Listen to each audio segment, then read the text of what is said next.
Mesmo antes de nascer, a vida do rei Salomão já prometia que ele seria um homem importante e com muitas riquezas. A história conta que ele era filho do rei Davi e teve vários momentos de glória em um tempo em que a paz e a prosperidade reinavam em Israel, a conhecida Era de Ouro. Muitos acreditam a fama de Salomão à sua fé, que atendia aos pedidos de Deus à risca, e a humildade que ele teve ao pedir apenas sabedoria para governar quando Deus apareceu em seu sonho. Isso fez dele um dos homens mais famosos do mundo. Mesmo que você não tenha lido a Bíblia ou desconheça esse personagem, provavelmente você já ouviu falar da história das duas mulheres que diziam ser mãe do mesmo filho. Por ordem do rei, a criança seria cortada ao meio, já que não dava para saber quem era a mãe verdadeira, e cada parte dela seria distribuída entre as duas mães.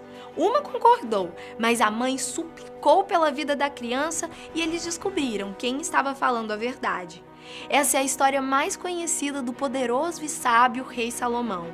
Mas espera aí, será que ele realmente foi esse homem incrível e todo perfeito? Eu sei que você, assim como eu e o rei Salomão, tem alguns segredos guardados às 7 chaves, que poucas pessoas ou ninguém sabe.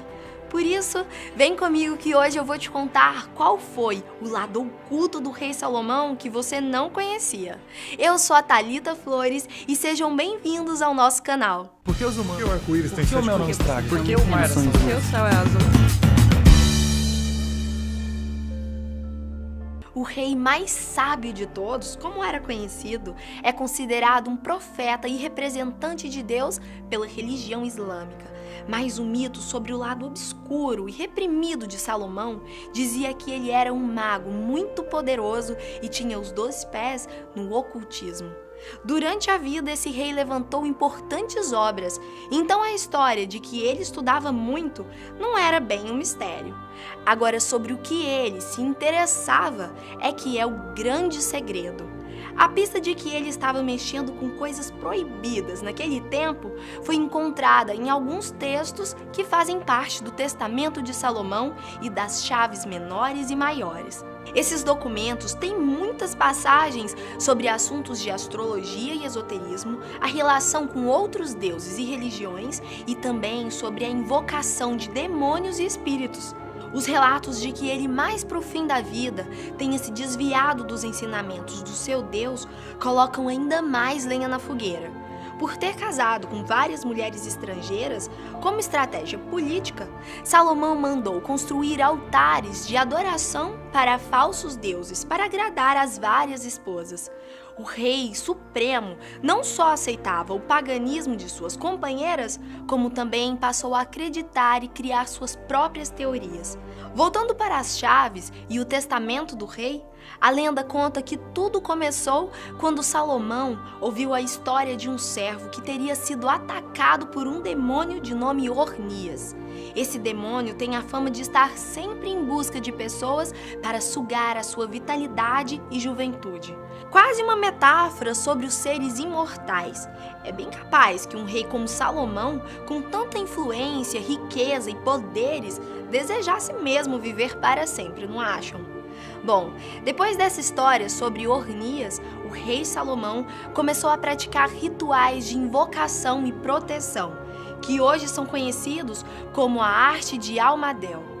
Os mais conspiradores acham que foi assim que ele conseguiu invocar a presença do anjo Gabriel para receber o dom da sabedoria divina. Se tiver curiosidade para saber como funcionam esses rituais Almadel e quem foram os outros governantes que os faziam, dá para encontrar textos na 4ª chave menor de Salomão, que contam em detalhes como fazer, quais os símbolos devem ser traçados no tablete de cera, a quantidade, cor e materiais das velas. Antes de continuar, vamos entender melhor o que é essa chave menor, porque é a maior pista de que o rei Salomão estava metido com alguma coisa.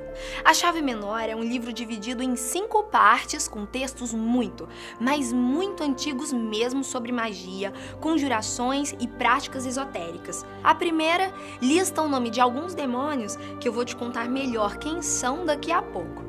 A segunda fala sobre os espíritos aéreos, que descobrem segredos. A terceira ensina como lidar com a invocação de anjos e também classifica eles de acordo com os signos do zodíaco. Já a quarta e a quinta parte falam sobre o passo a passo dos rituais e as orações certas para cada um. Nesse livro, ele conta que todas essas ideias vieram através do conhecimento cedido pelos anjos, e a invocação de Gabriel parece ter rendido muito mais que sapiência a Salomão. O arcanjo teria confiado a ele um anel poderoso, com uma estrela de 6 pontas incrustado. Hoje nós conhecemos como a Estrela de Davi, símbolo do judaísmo. Com o anel em mãos, o rei tinha poderes suficientes para controlar demônios e espíritos e não poupava ordens para que eles cumprissem tarefas secretas em seu lugar. Supostamente, o poder do anel teria corrompido a mente do rei, que assumiu o controle de Ornias só para chegar a Belzebu, o príncipe dos demônios, e pedir que ele concedesse poder sobre uma legião de almas. Será que daí que saiu a inspiração para o poderoso anel de Sauron em Senhor dos Anéis? Bom, não dá para afirmar isso, mas a lenda conta que Salomão teve em seu poder nada menos, nada mais que 72 anjos caídos, condenados por desejarem as filhas dos homens. Lembra da primeira parte da chave menor? É lá que o nome de todos esses demônios estão. Nada podia parar o rei Salomão, e com plenos poderes sobre esses demônios, ele começou a erguer a construção do Templo de Salomão, que é considerado o primeiro da cidade de Jerusalém. Com o templo pronto, as primeiras histórias sobre a relação entre os demônios de Salomão e a maçonaria começaram a circular. Corre a boca miúda que várias lojas maçônicas do mundo têm alguma conexão entre esses seres espirituais.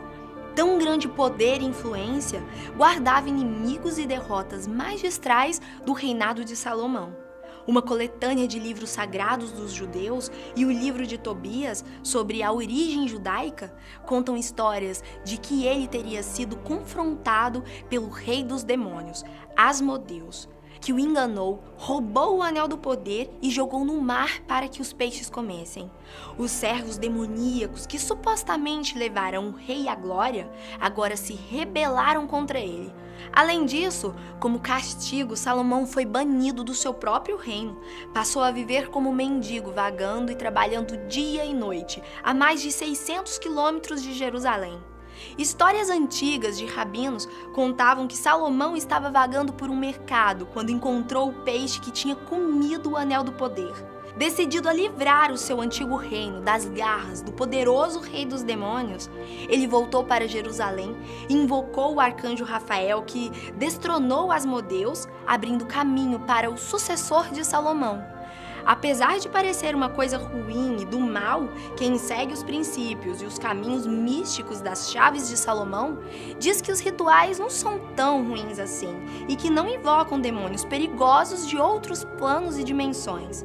Na verdade, os ritos liberam os demônios e espíritos que habitam a própria consciência do homem e que estão presos no grande vaso de bronze da nossa mente. Por isso que alguns passos dos rituais são encenações da morte desses seres usando uma espada considerada mágica. Quanto mais força a pessoa tiver para matar ou controlar esses demônios, mais poderosa ela será. Tem quem acredite que cada um desses espíritos internos são responsáveis pelos traços da nossa personalidade. Geralmente são aqueles aspectos negativos que a gente tenta esconder a todo custo, reprimindo em segredo. E a goetia ou feitiçaria, como preferir, trata. O objetivo principal é fazer a pessoa invocar, enfrentar e controlar a sua própria natureza humana. Por isso que os rituais da chave menor de Salomão vivem sendo tema de debates entre magia negra versus purificação espiritual. No fundo, todos nós temos o objetivo de ser como o rei Salomão, que vivia em busca de conhecimentos sobre o mundo e de si próprio. Mas ficou claro que isso depende de enfrentarmos nossos demônios internos. Será que o rei Salomão arrumou esse escarcéu todo só para dizer que a gente deve ter controle da nossa mente e não deixar que a negatividade atrapalhe os objetivos da vida? Filosofei aqui, né? Mas é impossível não criar algumas relações sobre essa história misteriosa e o nosso comportamento.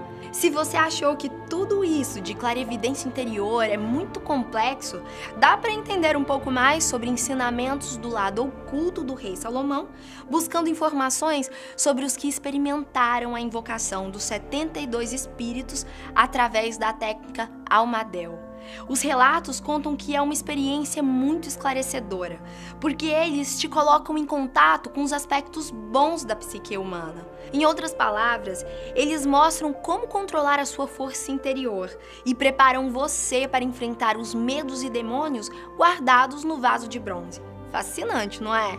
Eu sou bem aficionada pelos segredos da mente e por isso sou suspeita para falar.